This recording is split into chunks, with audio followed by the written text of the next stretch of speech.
ఇక SLBC టన్నెల్లో rescue operation వేగవంతం చేశారు. ర్యాట్ హోల్ మైనర్స్ రంగంలోకి దిగాయి. మరోవైపు సహాయక చర్యల్లో ఆర్మీ, ఎన్డీఆర్ఎఫ్, ఎస్డీఆర్ఎఫ్ బృందాలు పాల్గొన్నాయి. ఇక టన్నెల్లోకి నీరు చేరడంతో 11.5 కిలోమీటర్ల తర్వాత 3 అడుగుల పైకి నీరు బురద చేరింది. బురద నీటితో తొలగిస్తే తప్ప ముందుకు వెళ్లలేని పరిస్థితి నెలకొంది. దీంతో పంపులతో టన్నెల్లోని నీటిని అధికారులు తొలగిస్తున్నారు. వాటర్ పంపింగ్ను మరింత వేగవంతం చేయడానికి రెస్క్యూ టీమ్స్ భారీ మోటార్ ఇన్స్టాల్ చేస్తున్నాయి. టన్నెల్లో చిక్కుకున్న వారి ఆచూకీ కోసం అత్యాధునిక పరికరాలతో రెస్క్యూ ఆపరేషన్ చేపట్టారు. అలాగే మద్రాస్ ఐఐటి నిపుణులు టన్నెల్ వద్దకు చేరుకుని రెస్క్యూ ఆపరేషన్లో భాగస్వాములయ్యారు.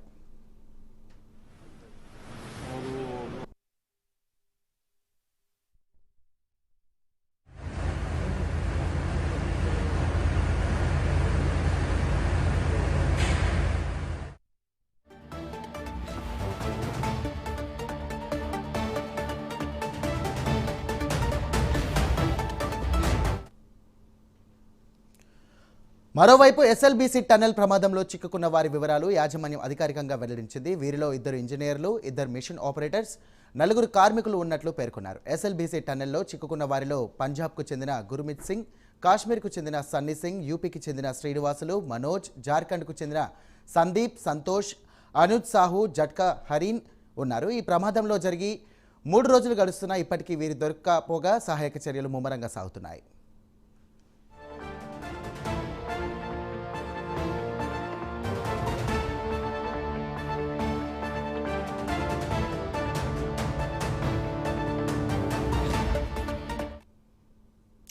రైట్, దీనికి సంబంధించినటువంటి పూర్తి డీటెయిల్స్ మా కరెస్పాండెంట్ అజీం అందిస్తారు. అజీం, చెప్పండి, ప్రస్తుతం అక్కడ పరిస్థితి ఎలా ఉంది? దాదాపు అందరూ కూడా అక్కడే ఉండి ప్రమాదానికి సంబంధించినటువంటి వివరాలు వెల్లడిస్తున్నారు. అలాగే రెస్క్యూ ఆపరేషన్స్ కూడా వేగవంతం జరిగింది. అలాగే ఇప్పటికీ దెబ్బతిన్న బోర్లకు కూడా వారు మరమ్మతులు చేస్తున్నారు.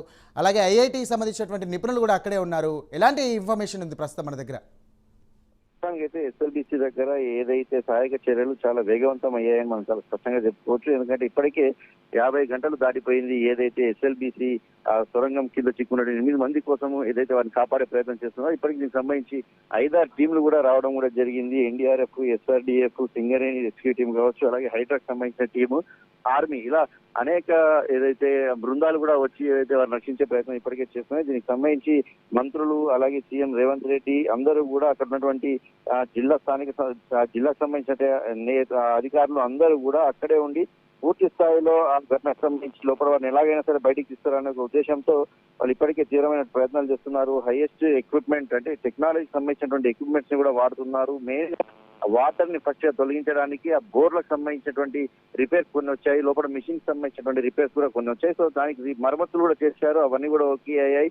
అలాగే పవర్ ప్రాబ్లం కూడా లేకుండా చేశారు దానికి సంబంధించి. సో ఇప్పుడు అయితే అక్కడ సుమారు 2023లో ఉత్తరాఖండ్ లో ఏదైతే టెన్నల్ కూలిన సందర్భంలో బాధితులను కాపాడిన బృందం సభ్యులు కూడా రంగంలోకి దిగారు. 2023లో అక్కడ ఒక ఇలాంటి సంఘటన జరిగింది. సో దీనికి సంబంధించినటువంటి ఒక బృందం, అప్పటి రెస్క్యూ ఆపరేషన్ బృందంలో 6 సభ్యులను కూడా ఏదైతే ఇప్పటికే ప్రభుత్వము ఇక్కడికి తీసుకురావడం కూడా జరిగింది. ఎందుకంటే చూసే మనం ఎన్ని టీమ్స్ వచ్చినప్పుడు కూడా ఆ 13 కిలోమీటర్లు దాటిన తర్వాత లోనికి వెళ్ళలేని పరిస్థితి అక్కడ నెలకొంది. ఎందుకంటే ఆ బురద నీరు ఉండడం వల్ల, అలాగే బురదలో మనం అంటే వెళ్తున్నటువంటి వారు సగానికి పైగా నడుము వరకు కూడా అక్కడ వారు ఇరుక్కుపోవడంతో ఇలాంటి అనేక సందర్భాలు అక్కడ చోటు చేసుకుంటాయి. ఇందువల్ల లోపలికి వెళ్ళలేని పరిస్థితి. ఎందుకంటే ఆ ఏదైతే వాటర్ ఫ్లో కావచ్చు, ఆ బురదకు సంబంధించిన ఫ్లో కూడా ఎక్కువ అవుతుండడం వల్ల మరింత ముందుకు వెళ్లే ప్రయత్నం ఎవరు చేయలేకపోతున్నారు. సో దీనికి సంబంధించి ఈ సంఘటనకు సంబంధించి దేశంలో ఎక్కడెక్కడైతే ఇలాంటి సంఘటనలు గతంలో జరిగాయో అక్కడ ఎవరైతే రెస్క్యూ చేసి అక్కడ ఉన్నటువంటి కాపాడిన వారు ఉన్నారో ఆ టీంలను, అక్కడ ఆ టీంలో పనిచేసిన సభ్యులందరినీ కూడా ఏదైతే ఇప్పటికే అధికారులు వారిని ఇక్కడ రప్పించిన ప్రయత్నం చేస్తున్నారు. అలాగే లోపల వెళ్ళడానికి కావాల్సినటువంటి మిషన్ సంబంధించి ఏవైనా లోపల ఇబ్బందులు ఉన్నాయో అన్నిటి కూడా మరమ్మతులు చేస్తున్నారు. దీంతో పాటు మంత్రి కోమటిరెడ్డి వెంకటరెడ్డి కూడా వెళ్లారు. అక్కడే ఉండి పూర్తి స్థాయిలో పర్యవేక్షిస్తున్నారు.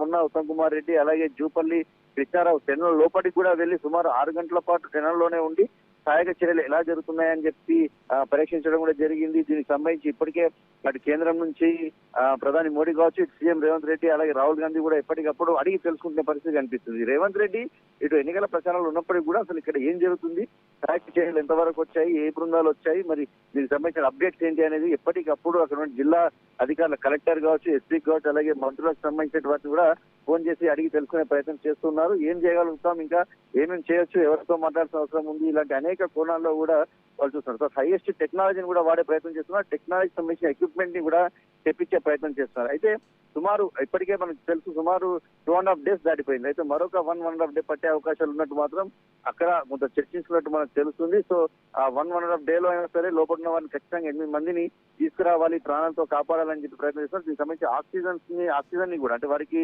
ఆక్సిజన్ ని కూడా లోపలికి పంపించే ప్రయత్నం చేస్తున్నారు. ఎక్కడ ఉన్నారు అని తెలుసుకునే ప్రయత్నం కూడా తీవ్రంగా చేస్తున్నారు. సో ఖచ్చితంగా వెలికిపిస్తామని చెప్పి ఒకవైపు ప్రభుత్వం చెప్తుంది, కానీ 48 hours మించిపోయింది. ఇప్పటికే మరొక 48 hours సమయ అవకాశము ఉన్నట్టు ఏదైతే అక్కడ అధికారులు చర్చించిన నేపథ్యంలో మరి ఎలాంటి పరిణామాలు చోటు చేసుకుంటాయి, మరి ఏ టైం వరకు వారు వస్తారని చూడాల్సింది. కానీ ప్రభుత్వం మాత్రం ఏదైతే హైయెస్ట్ లెవెల్ టెక్నాలజీని వాడి ఎక్విప్మెంట్ ని వాడి తీసుకురావడానికి కోసం ఎంత స్థాయిలో ఉన్నాయి, దేశంలో ఎక్కడెక్కడ ఎవరు ఉన్నారు, ఏ ఎక్విప్మెంట్ ఉందనేది మాత్రం అన్ని రకాలటువంటి బృందాలను ఎక్విప్మెంట్స్ ని అన్నిటినైతే తీసుకొచ్చి వారిని కాపాడేందుకు మాత్రం తీవ్రంగా ప్రయత్నం చేస్తుందని మనం చెప్పుకోవచ్చు.